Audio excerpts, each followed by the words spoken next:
اور بلا مقابلہ آپ کو یاد ہوگا کہ جب بھٹو صاحب نے دوبارہ الیکشن کروایا تھا تو وہ بھی 2 سیٹوں میں بلا مقابلہ جیت گئے تھے، اور انہوں نے جانا عباسی صاحب دوسرے لوگوں کو جو تھا راتوں رات اغوا کروا دیا تھا، اور جب وہ کاغذات نامزدگی کے یعنی وقت ختم ہو گیا تھا الیکشن کمیشن میں، اس کے بعد کوئی رہا کر دیا گیا. تو اس طرح اگر معاملہ کو ہے، اگر کوئی بلا مقابلہ جیت گیا ہے تو اس کی تحقیق ہونی چاہیے، پتہ لگنا چاہیے کہ واقعی وہ وہاں اس علاقے سے مطلب کسی لوگوں کو پکڑ کر تو نہیں کی گئی. ایک تو یہ بات، یا کوئی اور اس کی طرف سے امیدوار کی طرف سے کوئی دباؤ تو نہیں ہے. تیسری بات یہ میں آپ سے عرض کر دوں کہ میں آج ہی دیکھ رہا تھا، سن رہا تھا، بہت بڑا تبصرہ تھا کہ پاکستان میں سب سے زیادہ جو کاغذات نامزدگی داخل کروائے ہیں اور جو منظور بھی ہوئے ہیں، ان کا تعلق کسی نہ کسی طریقے سے تحریک انصاف سے ہے. انہوں نے نام تو ظاہر نہیں کیا، لیکن سب سے زیادہ جو ان کے کاغذات جو ہے ان کے جو ہے وہ منظور ہوئے ہیں. ہاں البتہ کاغذات خان عباسی صاحب نے بھی آج یہی ٹویٹ کیا ہے، ابھی ان کی میں ٹویٹ دیکھ رہی تھی کہ سب سے زیادہ کاغذات ہیں. مگر مونس الہی جو ہیں، انہوں نے ان کی والدہ گئیں جناب پرویز الہی کا، اور آپ کو پتہ ہے زد و کوب کیا گیا. جناب سالک صاحب نے اس کے بارے میں ٹویٹ بھی کیا کہ ماؤں کو نہ لے کے آئیں، عورتوں کو، گھر کی عورتوں کو نہ لے کے آیا جائے. آپ کو پتہ ہی ہے کہ روکا تو گیا ہے نا بہت سے لوگوں کو، اور میرے پاس پروف ہے کہ باہر کیمروں کے اوپر انہوں نے کپڑے ڈال دیے تاکہ سی ٹی کیمراز ویڈیو بھی نہ بنا سکیں. Did you have a chance to see those cameras covered with cloth? اپا یہ بالکل غلط ہے. پرسوں یہ معاملہ ہوا تھا، اور اسی وقت جب میں نے مجھے پتا چلا، جب دیکھا میں نے ٹی وی کو، اسی وقت میں نے اس کے بارے میں جو اتفاق سے پروگرام بھی میرا ایک ہونے والا تھا، اس میں نے بڑی کھلے لفظوں میں تردید کی. آپ اگر وہ کہتے ہیں کہ سالک صاحب اگر کہتے ہیں کہ ماؤں کو نہ لایا جائے، پھر ماؤں کا حق ہے اگر وہ آنا، کیا وہ ان کی ماں منسلائی کی ماں. پاکستان میں عورتوں کو کتنا مقید کریں گے؟ تو عورتیں ویسے تو مجھے یہ بتایا جائے کہ کیا وہ ماں جو ہے وہ پاکستانی نہیں ہے؟ اگر نہیں اس کو داخل، ان کو کاغذات داخل کرنے نہیں دی، اور ایک نہیں ایسے بے شمار واقعات ہیں جن کو بھی روکا گیا ہے. یہ سب غلط کیا گیا ہے. آپ روک کے لوگوں کو روک کے اگر آپ بلا مقابلہ جیت جائیں.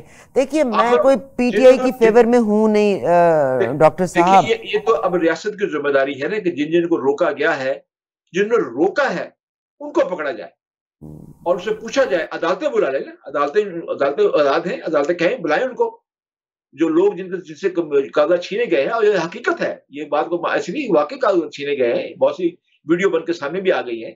اور وہ عدالتوں میں جائیں، اور عدالتیں جو ہیں ان لوگوں کو بلائیں، ان سے پوچھیں کہ آپ کو کس کا حکم. خیال ہے کہ عدالتیں آج تک، میں نے تو پچھلے 8 مہینے میں بے شمار دیکھا، عدالتوں نے آرڈرز کچھ اور کیے، امپلیمنٹیشن ہی نہیں ہونے دی گئی. چاہے وہ پولیس ڈپارٹمنٹ ہے یا کوئی اور ہے، امپلیمنٹیشن ہی نہیں ہونے دی. یہ تو معاملہ بہرحال ہے ہی سامنے، بالکل ٹھیک کہہ رہی ہیں آپ، ٹھیک فرما رہی ہیں آپ. دیکھیے کل جو ہے وہ باقاعدہ طور پہ ڈاکٹرز ہسپتال لاہور کے اندر پولیس کا ایک جو انٹیلیجنس کے آدمی تھے، پولیس کے تھے، سی آئی ڈی کے، اور باقاعدہ دھاوا بول دیا ڈی آئی جی نے. لیاقت ملک اس کا نام ہے، لیاقت ملک.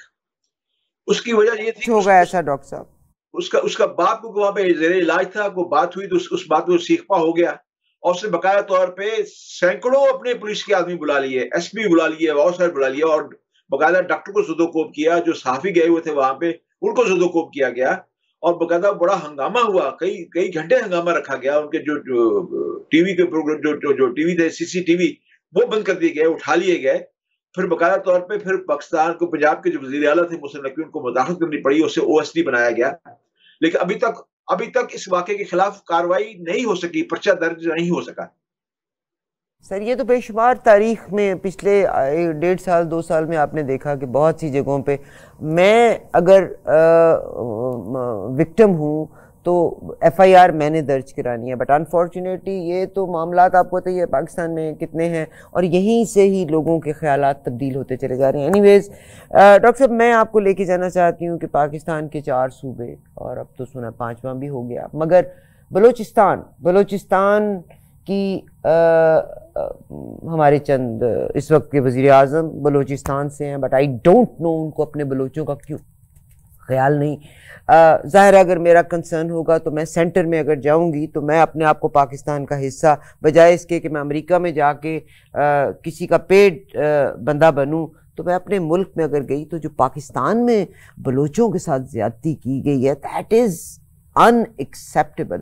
ہم سلیکٹیو ایکٹیویزم کی جب بات کرتے ہیں تو ہم دنیا کا ٹھیکہ لے کے فلسطین کے لیے رونا شروع کر دیتے ہیں. ہم نیور کرائڈ فار شام، جو کچھ شام میں ہوا، نیور کرائڈ فار عراق، جو عراق میں ہوا، we never cried for Houthis, we have آج کل افریقہ میں جو کچھ ہو رہا ہے we are not crying for that. ہم سلیکٹیو ایکٹیویزم کے قائل ہیں. مگر میں اپنے گھر سے چیزوں کو صحیح درست کرنا چاہتی ہوں. کیا وجہ ہے کہ ان بلوچ عورتوں کو کتنی بے حرمتی عورت کی گئی، کمال ہے.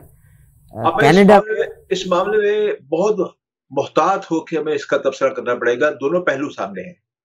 ایک پہلو تو یہ ہے کہ بہت سے لوگ جو کہ ٹیررزم کے ساتھ منسلک ہو چکے ہیں اور ان کے جو گھر والے ہیں انہیں اس بات کا خدشہ ہے کہ اب پولیس یا دوسرے جو سیکورٹی کے ادارے ہمارے گھروں میں آئیں گے اور وہ کیا کرتے ہیں کہ اس سے اپنے اس آدمی کو پہلے سے مسنگ پرسن شو کر دیتے ہیں.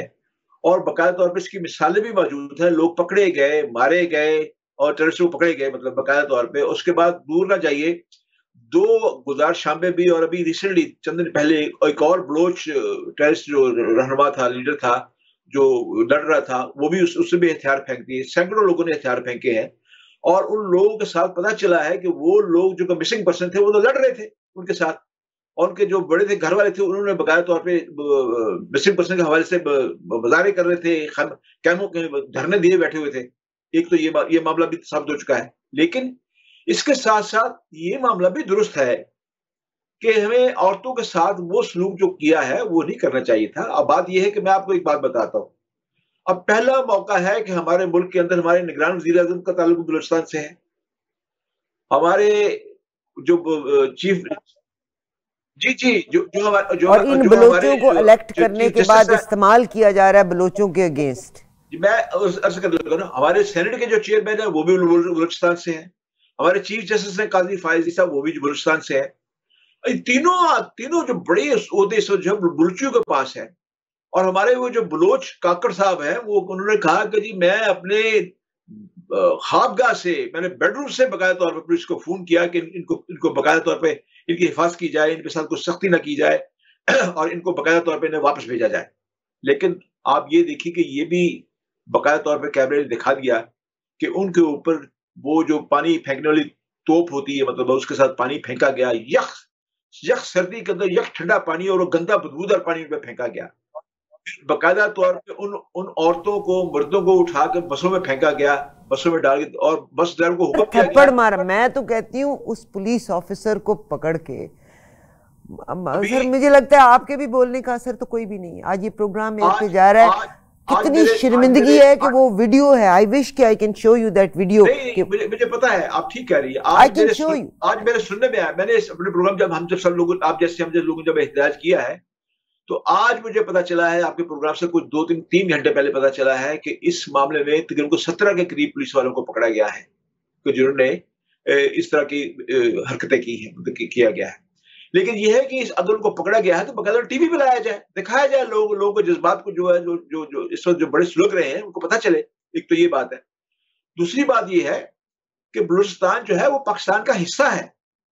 بلوچی بھی اتنے ہی محب وطن ہے جتنے ہم لوگ محب وطن ہیں. ہمیں ان کے ساتھ یہ سلوک جن لوگوں نے کیا ہے ان کے خلاف کارروائی ہونی چاہیے تاکہ بلوچوں کو پتہ چلے. ایک تو یہ بات ہے. لیکن اس کے ساتھ ساتھ ہمیں میں آپ کو ایک اور مثال دیتا ہوں. آپ کو یاد ہوگا کہ مشرف کے زمانے میں ایک ماما نام کے بلوچ تھے، بلوچ ماما بلوچ مطلب وہ تھے. وہ باقاعدہ طور پر بچوں اور بچی کو ساتھ لے کے بلوچستان سے پیدل چلے اور سارا سندھ سے ہوتے ہوئے باقاعدہ آپ پہ پہنچے. اور وہی ماما بلوچ جو تھے باقاعدہ بعد میں پتا چلا کہ تصویریں بھی آ گئی، ویڈیو بھی آ گئی کہ مودی کے ساتھ ملاقات کر رہے ہیں اور باقاعدہ طور پر انہوں نے مودی کو دعوت دی کہ آپ بلوچستان پہ اب ہمیں جا کے آزاد کروائیں. آپ یہ بھی دیکھیے، یہ بھی بات ہے. ابھی آپ جو بلوچ جو لڑ رہے تھے، جو کہ ابھی جنہوں نے ہتھیار پھینکے ہیں سینکڑوں کی تعداد میں، وہ آ کے جو کہانی بتا رہے ہیں تو وہ بھی تو سننے کے لائق ہے نا. یہ وہی سینکڑوں لوگ ہیں جو کہ مسنگ پرسن میں شامل تھے اور آج انہوں نے ہتھیار پھینکے ہیں. تو اس لیے کس بات پہ اعتبار کیا جائے، کس پہ نہ اعتبار کیا جائے. البتہ یہ بات قابل مذمت ہے کہ خواتین کے ساتھ جو ہے سلوک ایسا ناروا نہیں ہونا چاہیے. اور بھی 100 طریقے ہیں، انہیں بتایا جاتا، بٹھایا جاتا، لایا جاتا، ان سے مذاکرات کیے جاتے. اور جب اب یہ آگے ہیں جو لوگ مطلب ان کے ساتھ اچھی بات ہے کہ ان کو باقاعدہ طور پر معاشرے میں دوبارہ رہنے کے لیے مواقع فراہم کیے جا رہے ہیں. یہ بات اس وقت انڈیا کے لیے بھی بڑی مشکل پیش آ رہی ہے کیونکہ وہ بھی ننگا ہو رہا ہے. پہلے وہ کینیڈا میں ننگا ہو گیا تھا, پھر امریکہ نے بھی اسے تنبیہ کی, کچھ یورپی ممالک نے بھی اسے تنبیہ کی کہ اپنی راہ کو روکو, کہ وہ انہوں نے کیا اپنے مخالفین کو انہوں نے آ کے ان ملکوں میں آ کے جو نشانہ بنانا شروع کیا.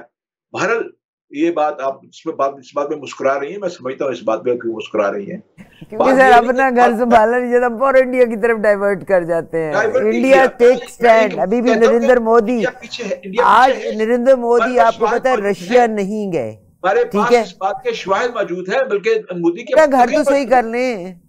اگر میرا اپنا گھر ہی نہیں صحیح تو میں تو ہمارے پہ تو دنیا ہنس رہی ہے. اس کے لیے واویلا تو کر رہا ہوں آپ کے سامنے, یہی تو واویلا کیا ہے آپ کے سامنے. انڈیا بلوچ جو ہے وہ بھی ہماری طرح محب وطن ہے, پاکستان کا حصہ ہے بلوچستان.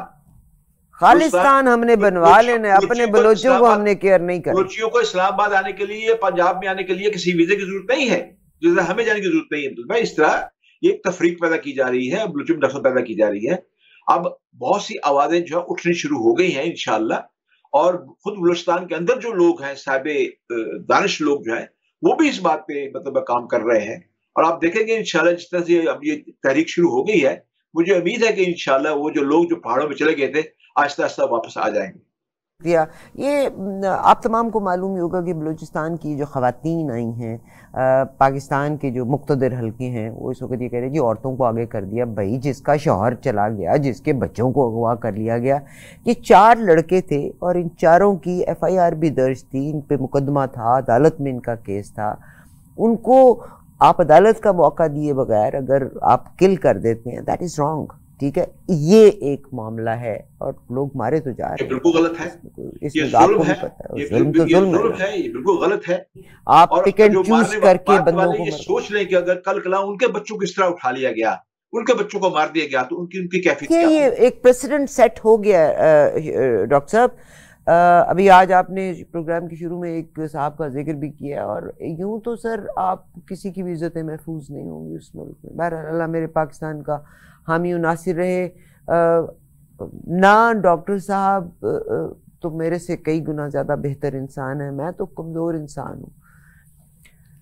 کینیڈا میں بھی ہم کمپرومائزرز ہیں, اس میں کوئی شک نہیں. Pakistanis are always compromiser. میری بات تلخ ہے, میری بات بری لگتی ہے آپ کو, ہم عہدے کے لیے. میں نے ایک ہمارے جرنلسٹ ہیں, انہوں نے ٹویٹ کیا, تو میں نے ان کی ٹویٹ کے اوپر صرف اتنا لکھا تھا, It reminds me 100 years ago when Sharif of Makkah, he sold Ottomans to Britishers and French for the sake of his position and اپنے بچوں کی 4 بچوں کی بادشاہت کے لیے. 2 کو بادشاہت مل بھی گئی تھی, مگر اس وقت ایگزیکٹلی سیم چیز ہو رہی ہے. ہر آدمی صرف یا تو اپنی پوزیشن کو یا اپنے پیسے کو یا اپنے اقتدار کو سنبھالنا چاہتا ہے.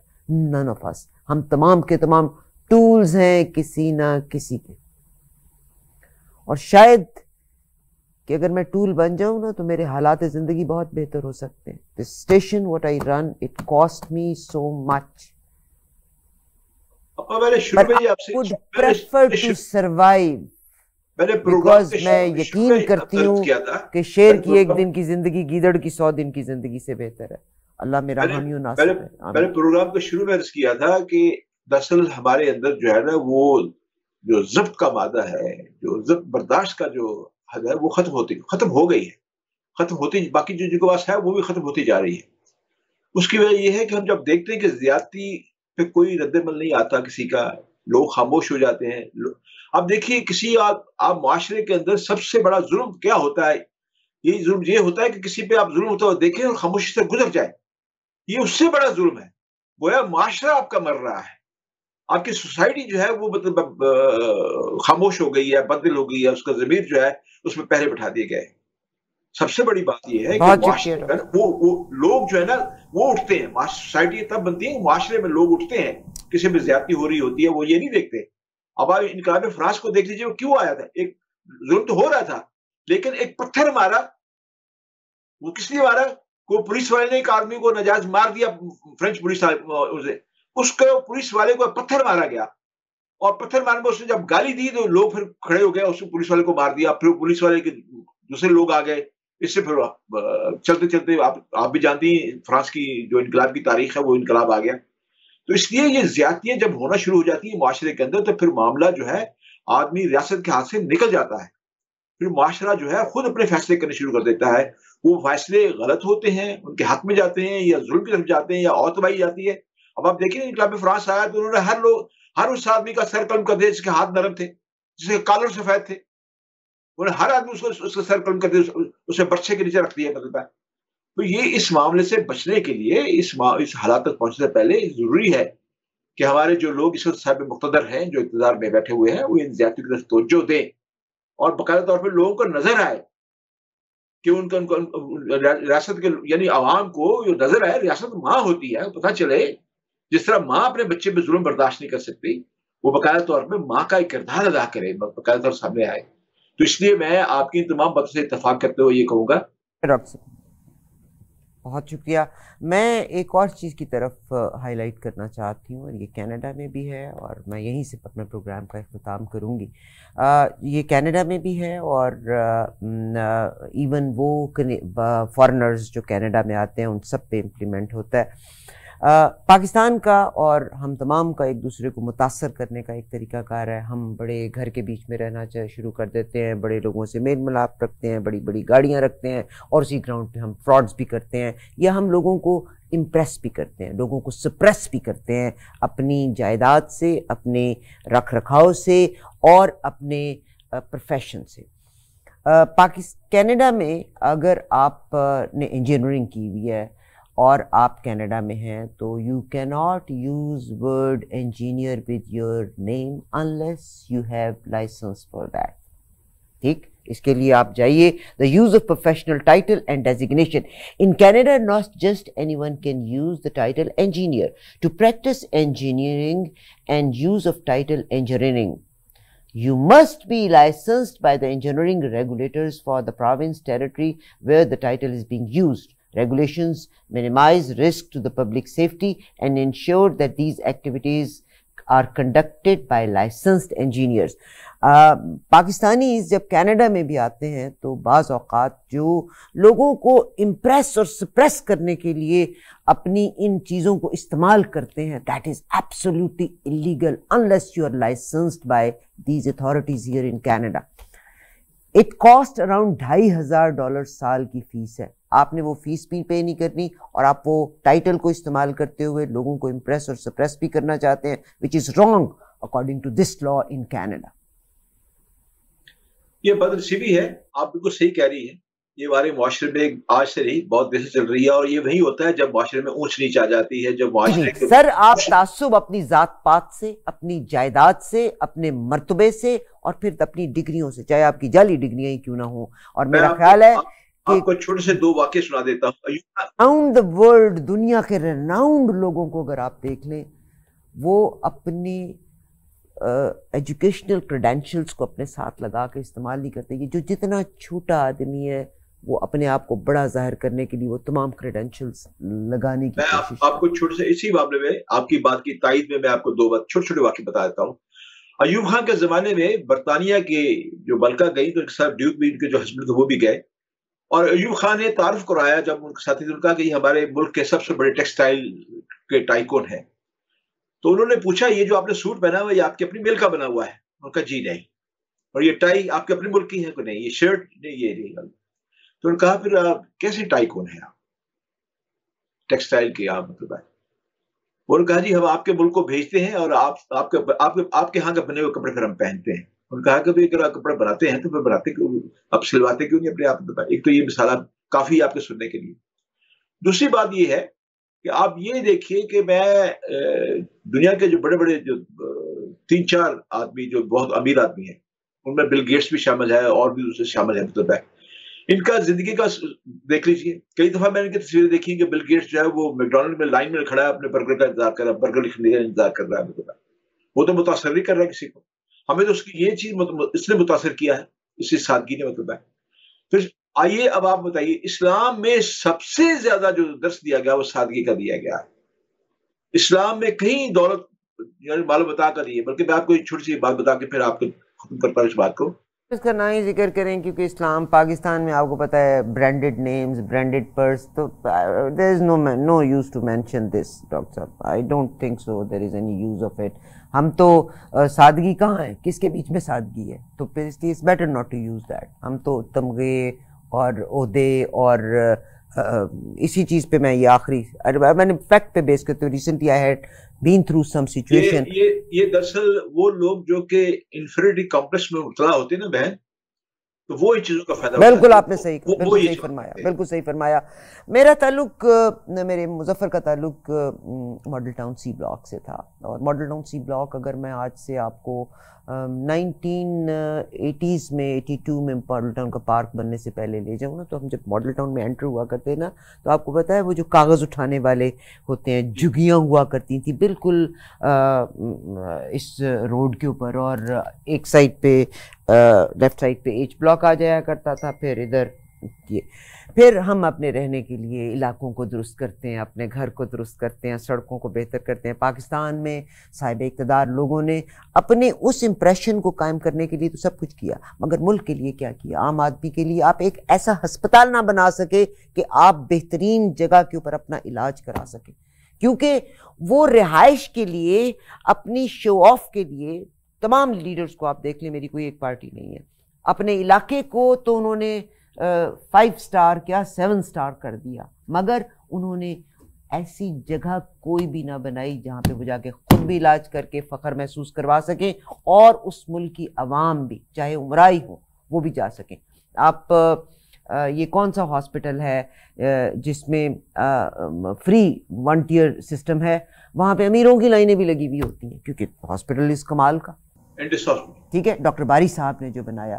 تو آپ کے لیڈرز نے تو جن کو آپ چوز کرتے ہیں اور میں اس میں قصوروار ٹھہراتی ہوں عوام کو میں اس میں قصوروار لیڈرز کو ٹھہراتی ہوں کہ آپ نے اپنے میوزیکل چیئر سے باریاں لگائی ہوئی ہیں. آپ تو حکومت کرتے ہیں باہر جا کے اپنے علاج کراتے ہیں. اس ملک کو آپ نے کیا دیا؟ اگر آپ نے سڑکیں یا علاقوں کو درست کیا جس میں نے ماڈل ٹاؤن کی ایگزامپل دی تو اس لیے because you wanted to live that kind of style. You know what I live in a very good area. مگر عوام کے لیے آپ نے کیا کیا جہاں سے آپ خود اپنا علاج کروا سکیں؟ سمی بھائی we are out of time. آپ بتا دیجئے آپ کی آواز مکہ مدینے اللہ تعالیٰ خدا کرے کہ آپ کی آواز عوام سنے اور آئندہ انتخاب کے اندر آپ جو آپ کے ریزرویشنز ہیں جو یہ میرے بھی یہی ریزرویشنز ہیں یہ ان امیدواروں سے پوچھیں کہ تم نے اس ملک کے لیے کیا کیا اور اپنی ذات کے لیے کیا کیا اپنے اس ملک کے لیے کیا کیا. آپ گلا دبا کے جیتتے چلے جائیں مگر you will be held answerable one day انشاءاللہ. اجازت دیجیے گا اگلے پروگرام میں ملاقات ہوگی مجھ سے اگر یقیناً غلط ہوگا کیونکہ سچ حقیقت میں کڑوا ہوتا ہے. ابھی دیجیے اجازت انشاءاللہ اگلے پروگرام میں پھر ملاقات ہوگی. میرا اور آپ کا اللہ نگہبان. خدا حافظ. You are watching E-Awaz TV, Voice of Community.